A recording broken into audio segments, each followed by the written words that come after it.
like end it. How to make money from home in 60 seconds. in 60 seconds. Yeah. All right, we just got done recording with Martha Krejci, and she told us all about how she builds communities, how she makes 7 figures a month with her businesses, how she helps people change careers. Chris, what else? I loved how she showed people how to make money from home, and she did that within 60 seconds. And I also love how she really shows you how to find the exact person to help you build your business or help you find the exact person for you to serve so that you can build your business. Yeah, and make sure you check out what she said about belief. It's all coming up. Yes, sir.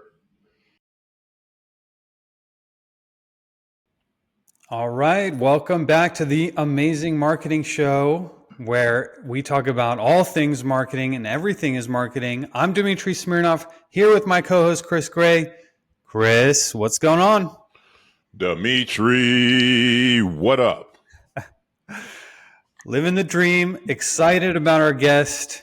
Can't wait to have this conversation. We both know her a little bit and excited to get her know a little bit better today, maybe a lot better. Chris, who do we have? Oh my goodness, Martha. Before I get into it, I never said your last name. I'm going It's to do my Krejci. introduction. Krejci? Krejci. Yeah. Krejci. Yeah. Yes. Thank you, Martha. I know you as Martha. And Dimitri, like, the thing I love about our show is they bring on these guests, and all these guests are heavy hitters. They've all done something. But what I love about our guests, and the theme that seems to be the thread here, is that they're just good people. I don't know what most anybody does. I meet them at these events. I don't know their specific jobs. I don't know these titles, but I just know that, hey, this person is successful. But beyond that, this is a fantastic person. That's who we brought on here, Martha. I met Martha. We met Martha at Driven, and met her through some other cool people. And just sitting down and talking with Martha, I enjoyed the vibe, the coolness, the ease, but also behind that is wisdom. And then what does that wisdom look like? I find out that Martha has a massive community. She leads a massive community, so much so I went to her for tips on how to build my community, and she gave me absolute fire. I don't want to get into it here, Martha. You don't know, but I rewatched that video. It was so good. When I say the video, I'm talking about the conversation that you and I had. It was just so good. Yeah. And I'll give you one more thing.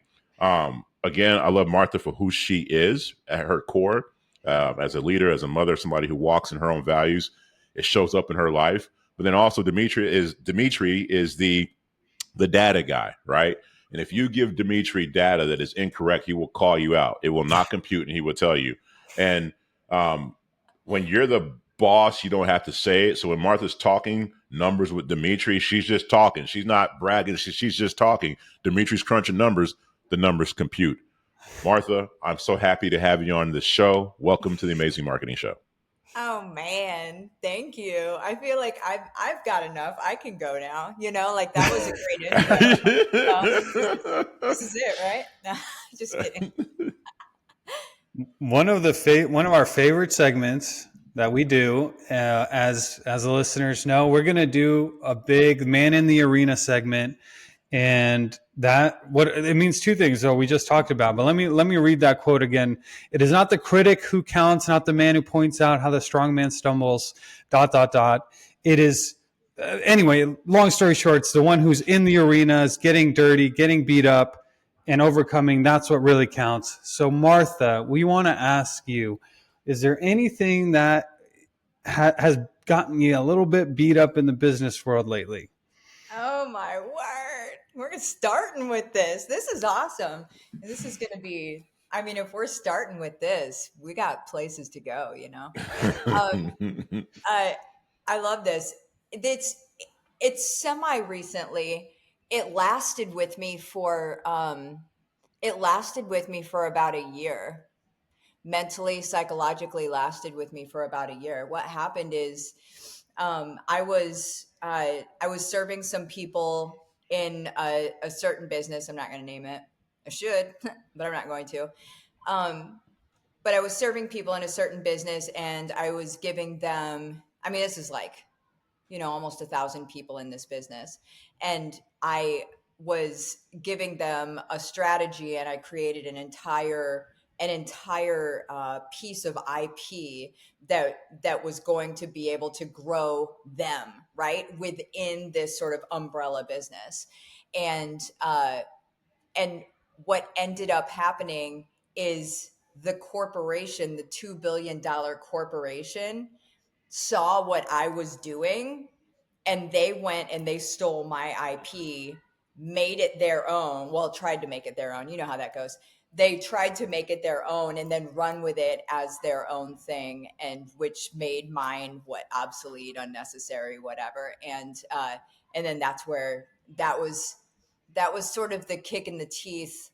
Um, I think honestly, the biggest kick in the teeth from that entire thing is I came in to help people inside of that corporation. And I had a heart, and still do have a heart, for those people and them being successful and that sort of thing. And I apparently stupidly or naively, let's say that, thought that the overarching business or corporation was going to be thankful for that, or was going to be, in some way, like, maybe I could just teach everybody, like, just come to me, have me teach everybody this thing. Um, and for them to instead look at me as competition or as some sort of problem, that is what I think incited this whole inner conflict that happened. I think a lot of us and then I'll stop talking because I realize I've just taken off like a runaway train. This is But what we like. I mean, we want to hear the okay, nitty gritty Yes. and cool. Bring how it it. makes. Bring Yeah. it. Here for it. I feel like a lot of us as entrepreneurs, we we are kind of people pleasers. We don't want to say that we are, but we kind of do enjoy a pat on the back. We kind of do create things in order to be able to serve and in order to be able to help. And so whenever somebody else just comes and kind of swipes it, it hits like a core wound, right? Like, it hit a core thing for me. And so I dealt with that, like I said, for about a year. And I finally, within the last 6-ish months, was able to shed it. That was a rough patch. And that happened January of 2024, actually. Yeah. Dang. So it's been about a year. I mean, I think that, Chris, you probably agree with me on this one. Like, one of the most relevant quotes or segments that we have as it relates to this quote, because it goes to, I'm reading more further. What I didn't mention earlier is, even if he fails, at least fails while daring greatly, so that his place shall never be with those cold and timid souls who know neither victory nor defeat. Now, Martha, I mean, it sounds like you went pretty big on this one. Yeah. Like that was a big risk, and then also that's why it was painful. Yeah, I was bringing them. I knew the numbers from my side of things. So I was bringing that company an extra between 1 and 1.5 million a month, just with what I was doing, with just the small group of people that I was doing it with. And so it was, yeah. So instead of them just saying like, "Hey, I see you have a gift. Hey, I, honor your gift. I honor your ability to be able um, to lead and to do this." Instead of that, it was just like the sneaky in the middle of the night, behind closed doors, and then, oh, by the way, this whole thing rolls out. And I'm like, wait. And all of my people were like, that's Martha's. And it was just like it was the weirdest situation. But yeah, it also, it's business, there, not everybody has folks' best interest in mind. And we kind of just have to know that, and then be able to distance yourself whenever you see that happen. That's what I had to do. So, and it's been the best choice of my life. Mm. So there's also that, right? There's also the polishing of the stone inside of that as well, right? The getting better because of. So Martha, what helped you make progress in coming to peace with what happened in this situation? At first, it was a lot of not peace. It was a lot of talking smack. It was a lot of kicking back. It was a lot of just, you know, it was a lot of that, which I ended up realizing. Sorry, my nose is running. This is gross. I'm gonna do this though. You're good. But it was a lot of like, it was a lot of me being upset. But then I was able to realize that that it's painful to not be who you are.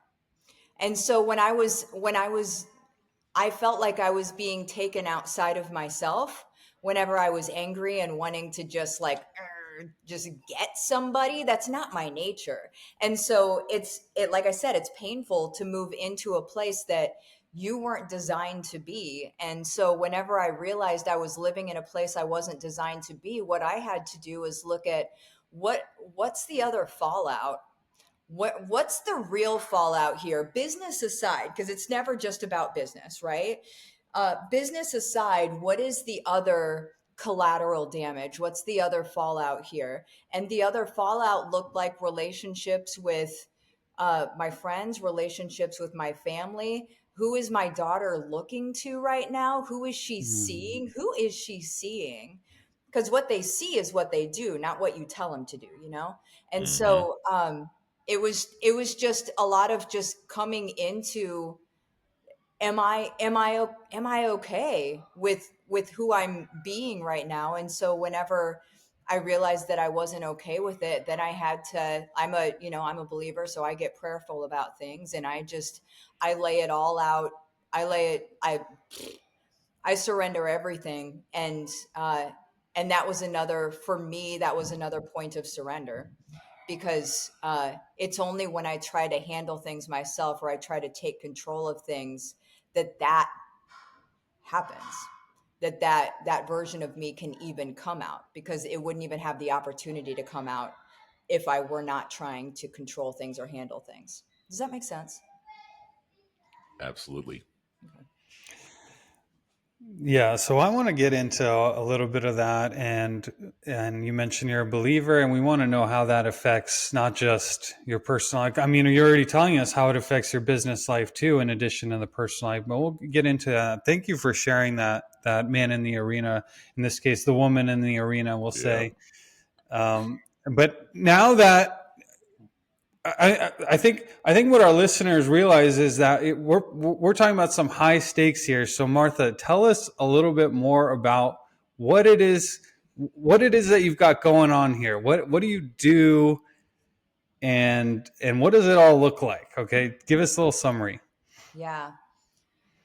Oh, okay. Well, there's a lot. There's a lot. So I feel like whenever people ask me this, the meme of what's his name, Charlie from Always Sunny in Philadelphia, where he's got the cigarette hanging out of Yeah. his mouth and he's got the lines to every. I feel like that's me whenever I describe my business or how I run it. So it's got essentially two sides, and one side of it is where I serve, um, you know, uh, well, I guess there's three sides now at this point, but there's one side where I serve, very solopreneur sort of people, right? Newbies, really just get them going, and there's some memberships in that, and then there's another side of things where we in the things that I teach. So we have like an 8-figure online brand. So in the way that we've done uh, pretty much ourselves. If we've hired anybody, we've directed them as to what to do. So we've never hired somebody to be our angel to come and save us. It's always been like, hey, you've got hands, can you do this? Like and here's what I want you to do. And so we know how to be able to do all of the things. And so in me teaching how to be able to grow a brand, then I've also got, a part of my business that now does monthly events. And then I've got another part that is the implementation side, right? So the agency side, the here, let us do it for you the way that we do it for ourselves. And so that's what we got going on now. Martha, will you tell us a little bit about a little more about the people you serve? Because I could be wrong here, but it's my thought that if you if you have a family and you have a full time job and you're tired of working at a corporation or whatever it may be, and you want to make money from home, Martha is the person you go see. That's the vibe I get. But I'd like you to add some more to that if I have any gaps, which I'm sure I do. Yeah, we've gone back to, so that is and always will be part of my business, always. It's my reason I came to the dance in the first place. Whenever I started my own business, I worked at GoDaddy for a little over 5 years, and then one day got a video of my daughter taking her first steps. Um, Absolutely floored me, decimated me, and that's where I knew I needed to be. I was going to miss more of that. That was a microcosm of what life was about to be, and I had to make a choice of whether that was okay or not. I I know that for me, I have never felt like such a caged animal in my life as in that moment. And I know that I'm not the only one. And so that's why that will always remain part of my business.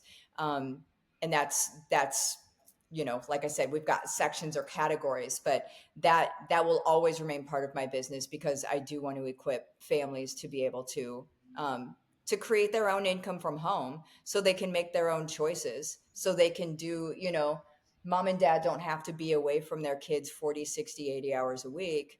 um, and we don't have a ton of time, so I'm not going to go into all of this, but I mean, when we look at the mental health epidemic that we're having right now and the rise of anxiety in children, like, that's heartbreaking. And to see those numbers soar, um, shows me that the problem, in my opinion, and I wish I had data to back this, but we can't possibly.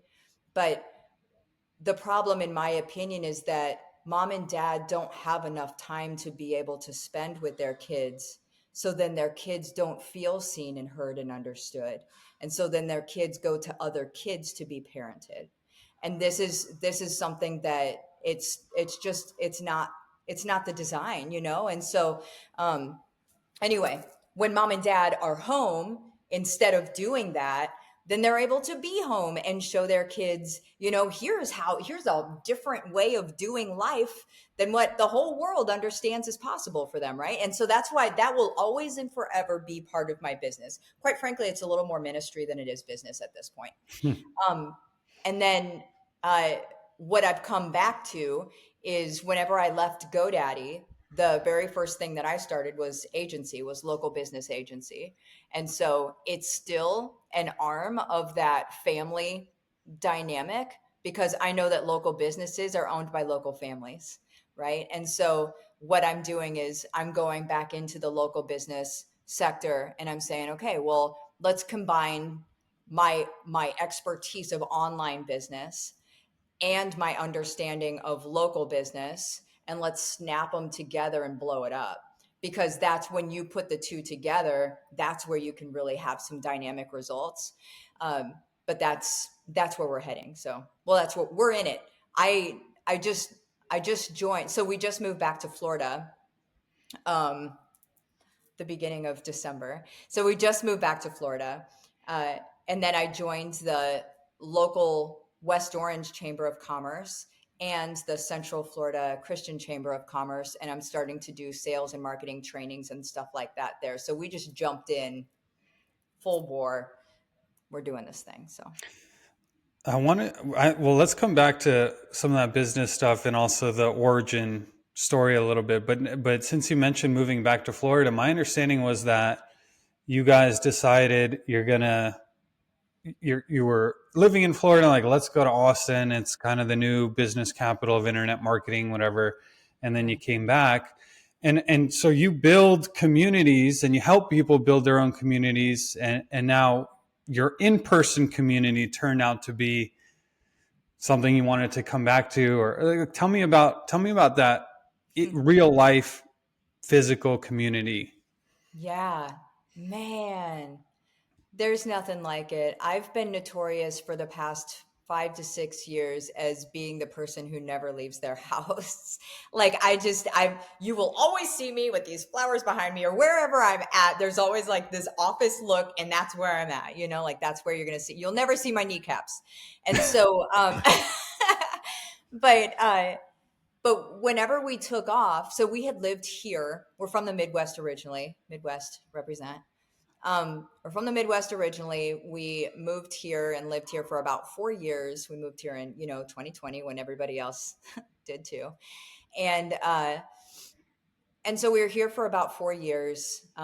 Last year, I lost my mom and my brother really close to the same time, and um, I just was kind of like, my mom was here in the area, and so I wasn't going to go anywhere while she was here. And whenever she passed, I think I sort of just had like a, all right, let's see what else is going on out here, because there was just too much familiarity. There was too much. It was just, sometimes you got to get out and you just got to Mhm.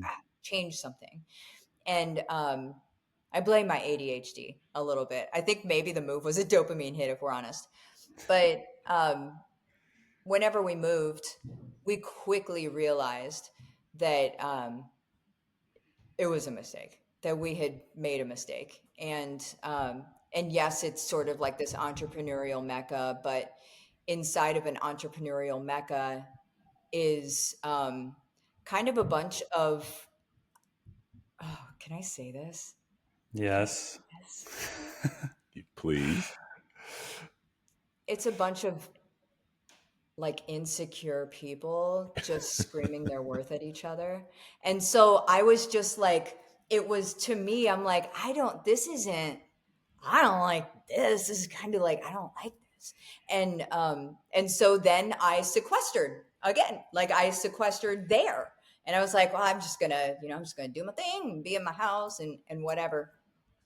And um and then we lasted about 8 months, and that's when I was just finally like I got it. We got to go back. Like we just got to go back. And then we found, you know, a perfect house and a perfect situation. And I think the best thing in all of it, and then I'm going to talk about community seriously. Um, the best thing in all of it is that as an online business owner, I've always felt I'm able to move around and I'm able to work from anywhere. And because of that, I can be kind of nomadish or have the ability to be a nomad at times, right? And what I realized in going and coming back is that I don't desire that anymore. And I don't know if it's an age thing, I don't know if it's an experience thing, I don't know what it is, but I don't even desire it. And so, because of that, whenever we came back, now I can confidently lay roots. Because when you don't know, and I didn't realize this was happening to me, but I can see it now. When you don't know if you'll be somewhere for very long, you won't make deep relationships. You won't build deep relationships because it's a setup to failure, right? And it's in the back of your mind, you'll be like, well, I could go, I'm not going to get too deep.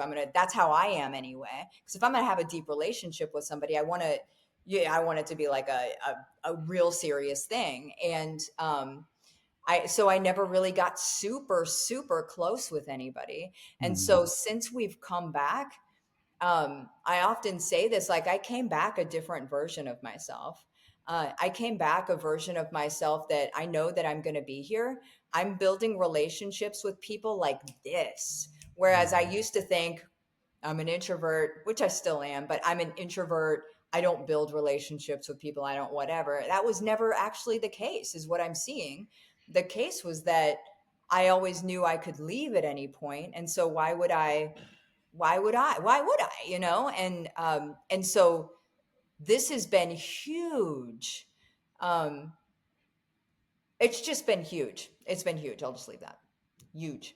Sounds like well, first, it's a self fulfilling prophecy of always being able to leave but finding people that are probably going after the same things that you are is important.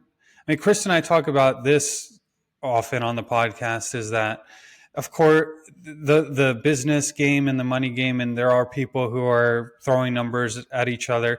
Well, remember, Chris, what was that funny one that I was mentioning? Is like I remember seeing somebody was telling how much revenue they've gotten in add to carts.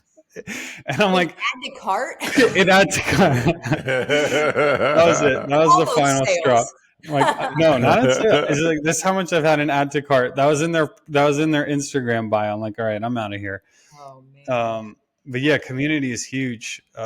In person, you can actually get those roots in. That's critical. Chris, go ahead. Yeah. You said a couple things, Martha. This could go so long. You said a couple things. One being around entrepreneurs, and it's a bunch of insecure people screaming their value at each other.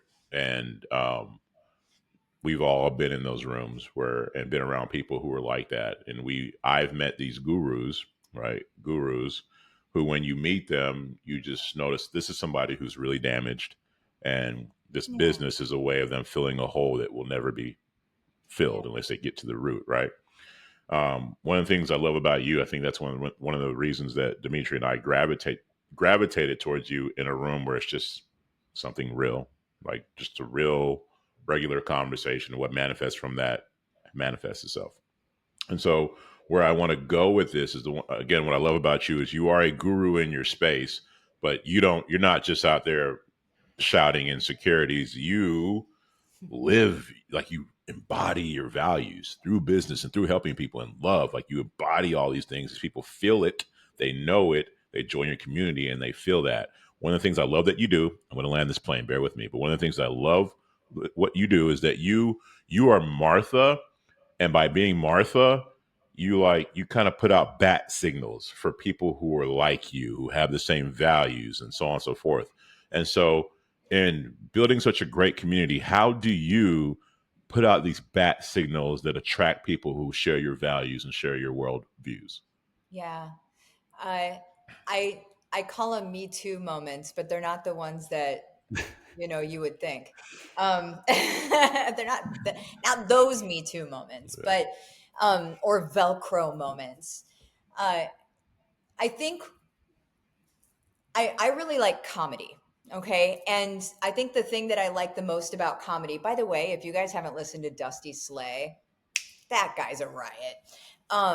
He's like one of the Nate Bargatze people, and he's a clean comic. He's funny. Anyway, something that I find that as I'm watching comedians, I dissect everything, right? Like, I just can't even help it. And so I'm like, but why do I like him? And I can't just enjoy something. I'm like, but why do I like him? And so, and what I realize is that the reason that comedians are so good is that they hit a Me Too moment.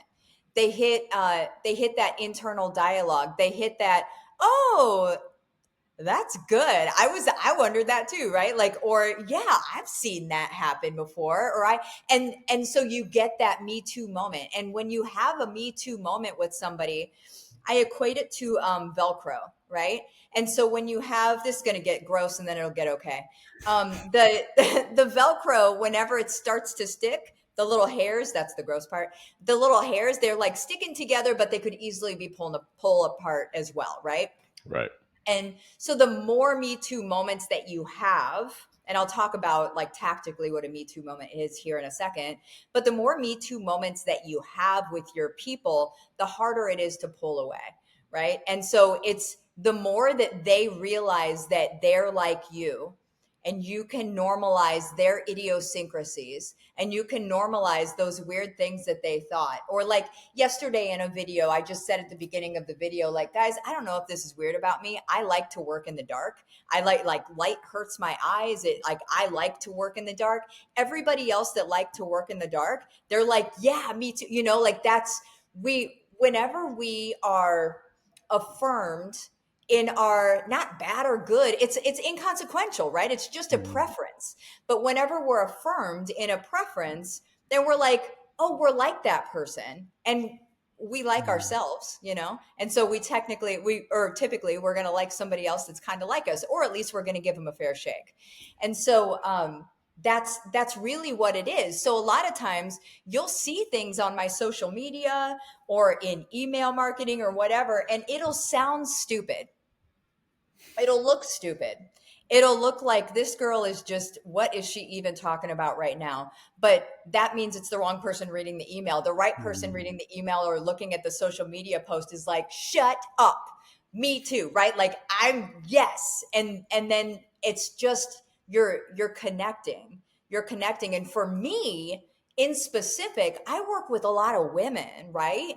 And now local business owners, and both of them have a vulnerability because they really do. I mean, a lot of times it's like you're losing money every month and you really got to figure something out in order to make it happen, right? And so they've got a vulnerability there, and I really can help them. And so I need for them to feel like this with me, because if they do, then I can actually help them. They'll open up to me actually being able to help them. I hope that makes sense. That's so it's really, the community building is in the silly stuff. It's in the things that look inconsequential. A lot of times, business owners make their entire profiles all about business and all about what they do. And I guess that's a way to do it. That's not, that never worked for me, but I guess I didn't try it long enough either. What has worked for me has really been like, if I were to look at this right now, I think I posted something the other day. Whoops, wrong one. I think I posted something the other day that was, oh, I equated, good marketing to stink bait the other day. So, and that's fishing for catfish, by the way. But all my Midwestern folks were like, "Oh yeah, I get that, right?" Yeah. The And it's swamp just kind of people too. silly. Yeah, it's just kind of silly stuff, and that's so the connection is made in the silly stuff. It takes probably a certain level of, I don't know what to call it. Is it like, I don't care what people think, or is it courage, bravery? But I mean, you kind of have to put yourself out there. Plus, you were mentioning that you're going against the grain as to here's what society says parents should do with their kids and how it, all of that stuff. So where do you get the courage or the I don't care to go ahead and proceed with this and to find the other Me Too people like that are like you, that are maybe a little bit worried about putting that out there in the public circle? That's a really good question. I've never, I've never asked myself that. Uh, I don't think I've ever been scared to do it. I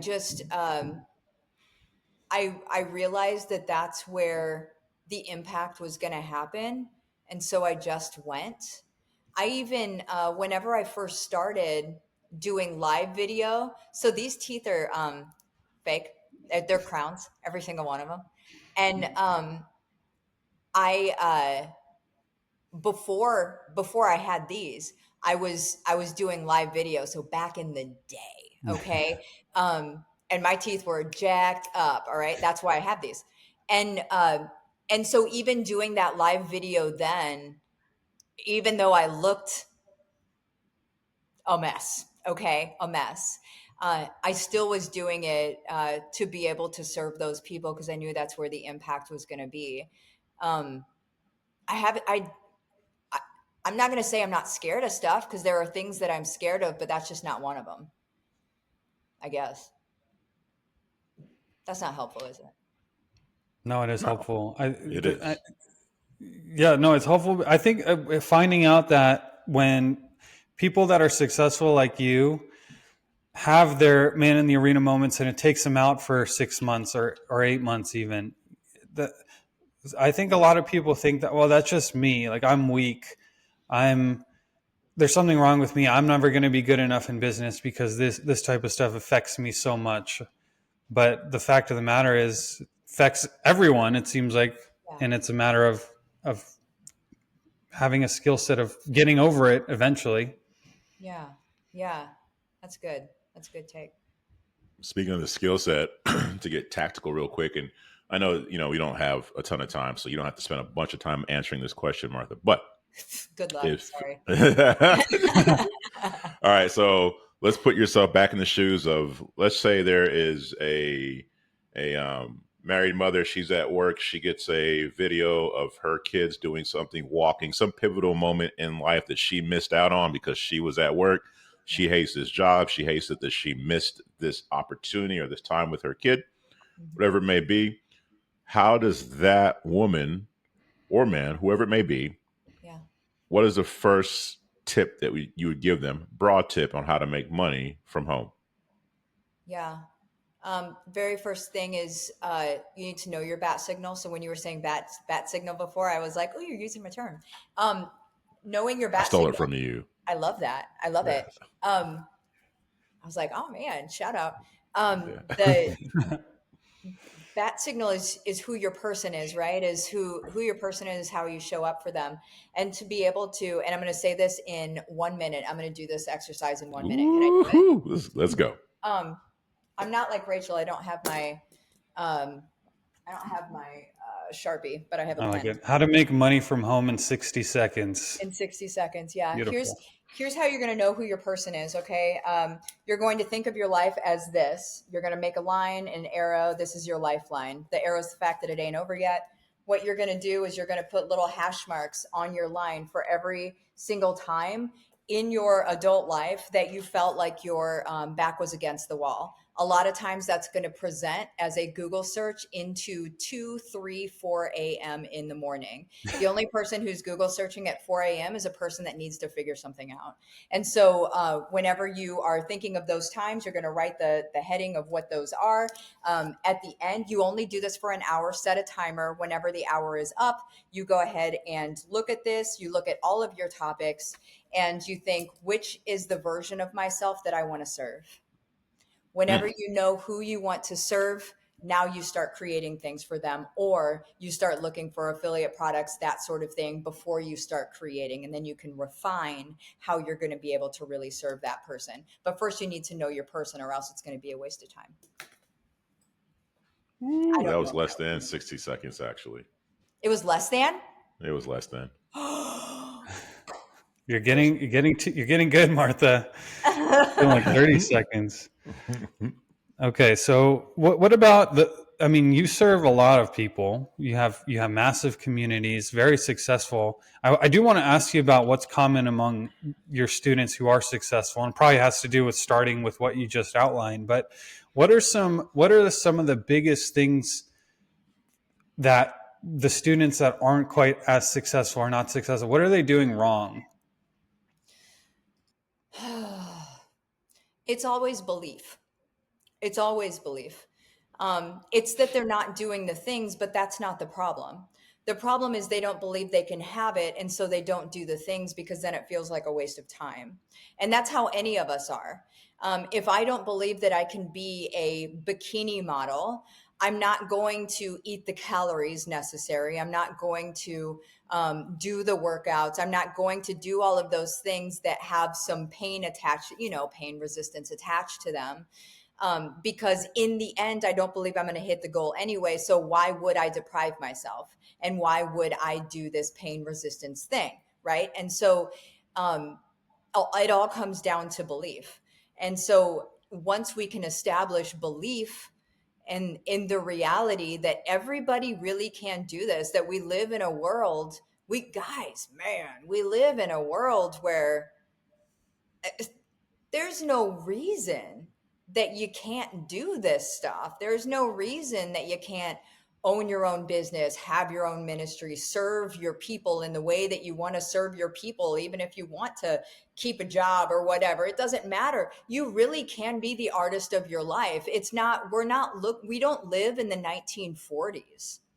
We live in a time where we really do have a lot of creative control over our own lives. And then the thing that holds us back is between our ears.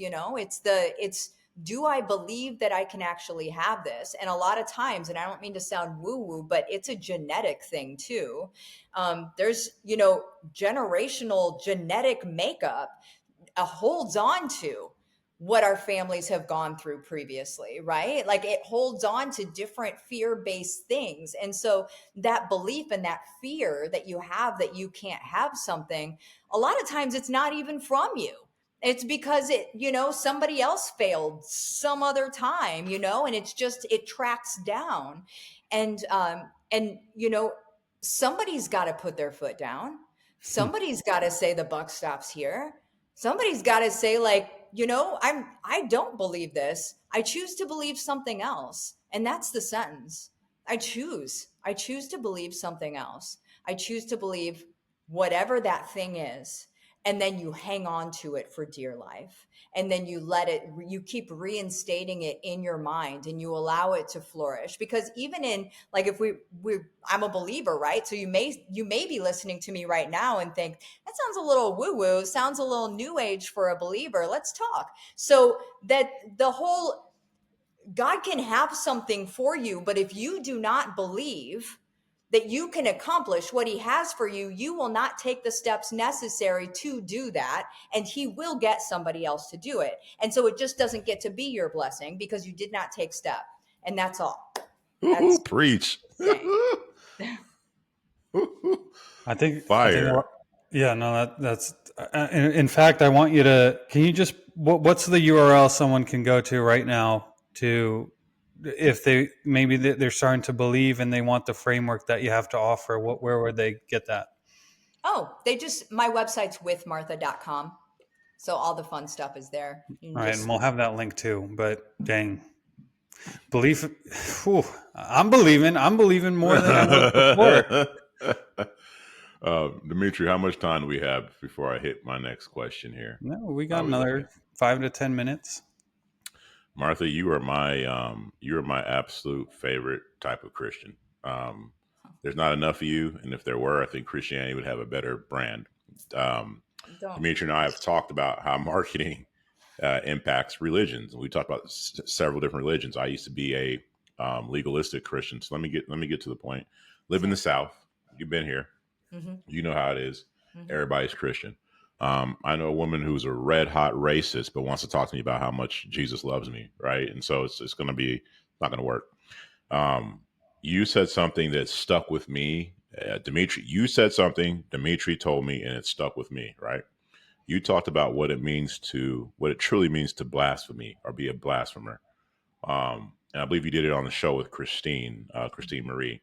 Yeah. If you can recall that, briefly, would you kind of give us a recap of what it means to be a blasphemer or to blaspheme? And it was we were talking about the commandment of do not take the Lord's name in vain. There we go. Yeah. Most people, and we were grown up taught this, right? In our legalistic churches and whatever, we were growing up, we were taught taking the Lord's name in vain was to say, to say his name in a way that, it's like God, or, like it in sort of like just this bitey way. And yeah, well, you don't want to do that. Taking his name in vain is more about using his name for your agenda. It's using his name, which totally grosses me out, but using his name to push what you want in the world. And that, in my opinion, and it's not written, so this is Martha's take, okay? But in my opinion, those are some of the people that he's going to say, I never knew you. That's going to be that heartbreak. That's going to be those moments where you said you were a kingdompreneur and you said you were whatever, but were you just using Jesus to further your agenda? I love that. I have no follow-up on that, Dimitri, and I haven't told you, Martha, how much that's resonated with me, and I've quoted it since in so many words. And again, I just wish there are more Christians like you. I'll stop there. Go ahead, Dimitri.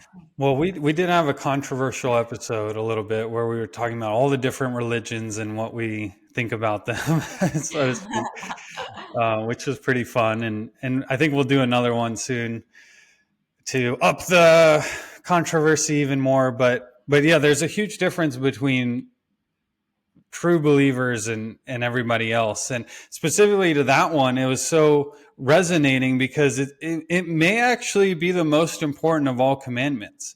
because it makes the true believers look bad.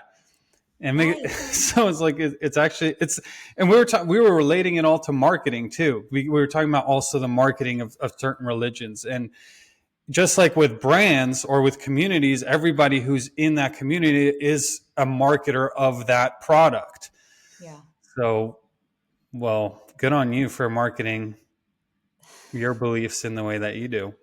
And the best thing about marketing, the best marketing, the best sales is when it's true, when it's real, when it's like Exactly. they That's what I actually, mean. yeah, embody it. And so, yes, like, yeah, anyways, I could go on and on with this. Well, Yeah. taking it full circle, if we just kind of extrapolate to that company that you were mentioning that stole your IP, well, they're probably not being true to themselves, and chances are it's going to fizzle out. So, probably it still remains to be seen how things will play out ultimately. Wise, very wise. All right, Chris, do you have any closing questions or comments here for Martha?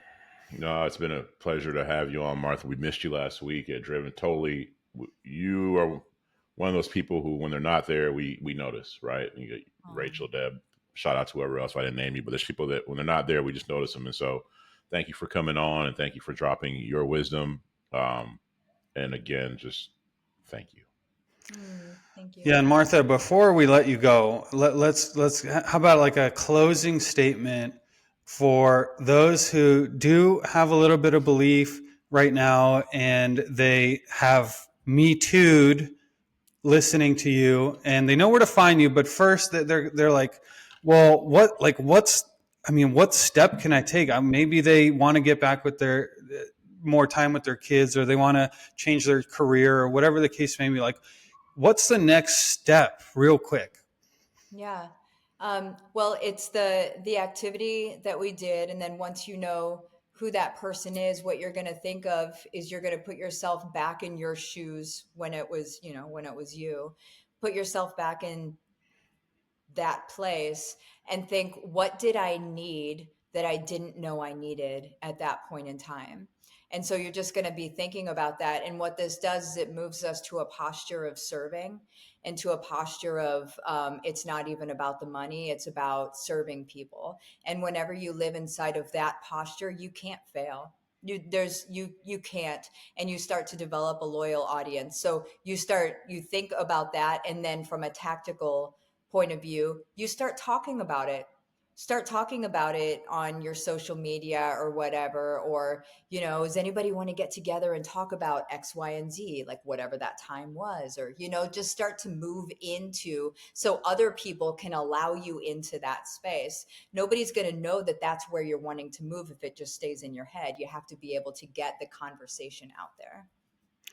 All right, well, here's an idea for those who are listening to this right now and you're ready to move forward. Why don't you share this with a friend of yours, and that way you guys can be accountable to each other and take these steps together, because you do need to tell somebody. Now, do check out Martha's links. We're going to have them below, her social media.